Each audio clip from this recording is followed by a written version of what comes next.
Hey guys, welcome to Logical Latte.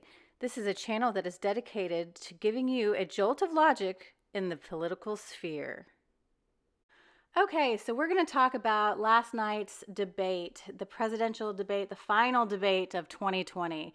I think we were all looking forward to it to see exactly how the mute button was going to work, exactly how everyone talking over each other was going to work. I think it was a great debate. I was pretty excited, pretty impressed. I feel like right now the enthusiasm for both sides of the aisle are pretty high. I went to go vote yesterday. I live in a swing state. I went to go vote yesterday at about 1:30. I went to go check out the line. I stood in line for about 20 minutes, hoping that it would move faster than it was. And I ended up having to leave because I had another errand to run. But then I went back I drove by just to see how the line looked, and it was still probably an hour wait. So after I got up this morning early, I went first thing this morning, and again, the line was about an hour wait. I waited in line for about 45 minutes to an hour, and I would say that the passions are there. So I think it's great the people that went out to vote today and they were able to watch the debate last night and get an idea for how they felt the debate or the election is going. And I think that that's a great thing. But before we get into the video and talking about last night's debate, do me a favor and hit that like button and subscribe to my channel. Right now, I know in this environment, a lot of political channels are not being recommended as often as they once were, or they're being somewhat shadow banned. And I feel like if we can make sure that we subscribe to the channels, they can't censor us, and they won't be able to do what they're trying to do and silencing us, because it will be within the numbers. We're stronger within numbers. So let's do that. Let's subscribe. Let's like each other's. Let's comment down below, and that way we can fight the good fight against all things social media and media in general, and make sure that we have a voice, and that voice stays, and that gets me pretty excited. So make sure you do that. So like the video, and make sure you hit the subscribe button. Okay, so let's talk about last night's debate. Last night's debate, it was. I watched it and I was excited to see it. I was a little nervous because of the mute button issue, but I will say this was Trump's best performance, and I think everyone can agree on that, no matter what side of the political aisle you fall on. This debate was very good. I will say, number one, it started out as being good because of the moderator.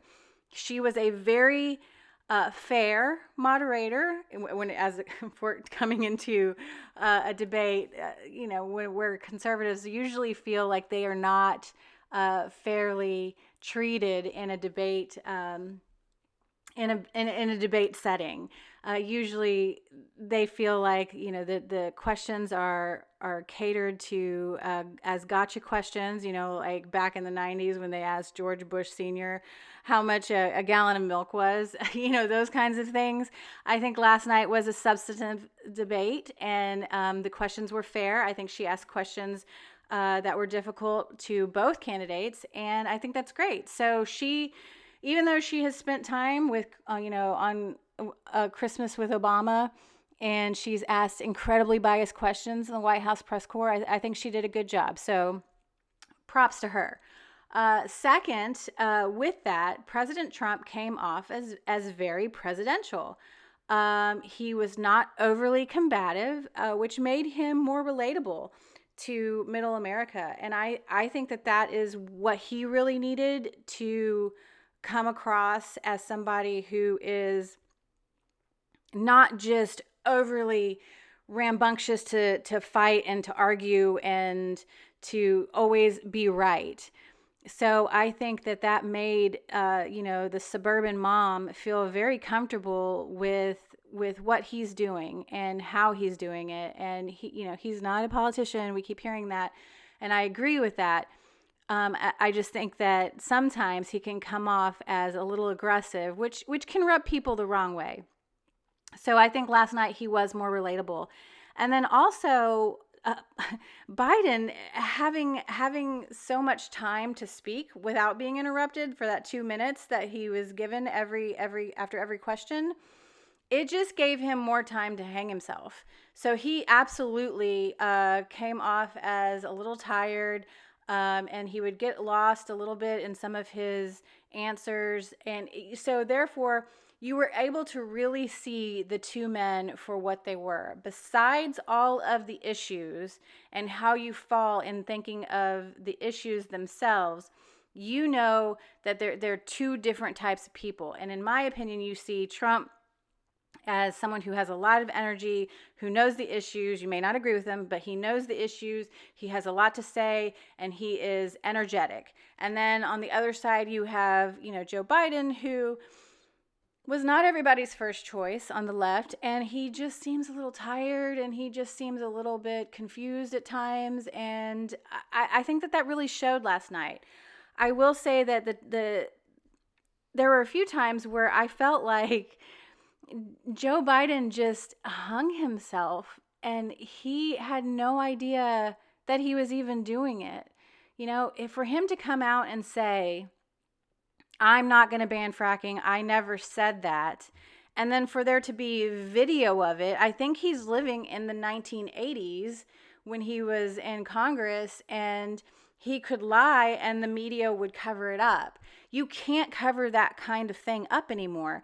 He doesn't have the internet is instantaneous. And I saw a news article this morning that after the debate last night, the two things that were Googled about Joe Biden were fracking and banning fracking and the super predator.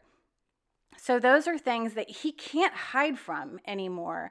They are out there. You can make video montages of them, and there's nothing you can say or do to lie about it and get away with it. So I do think he's living a little bit in the 80s and early 90s maybe, where he doesn't feel like he has to be completely truthful and that the media will cover for him. I think that it gets me pretty excited to think that that all that's over now, and now it's just about the vote. And so I don't know. No telling what's going to happen, what kind of shenanigans are going to be on the way over the next few weeks. But I think we are on the upswing, and I think Trump even knew that himself last night. I saw somewhere where he said when he got off the stage from the debate that he said to his staff, "Okay, now let's go finish this," quote unquote.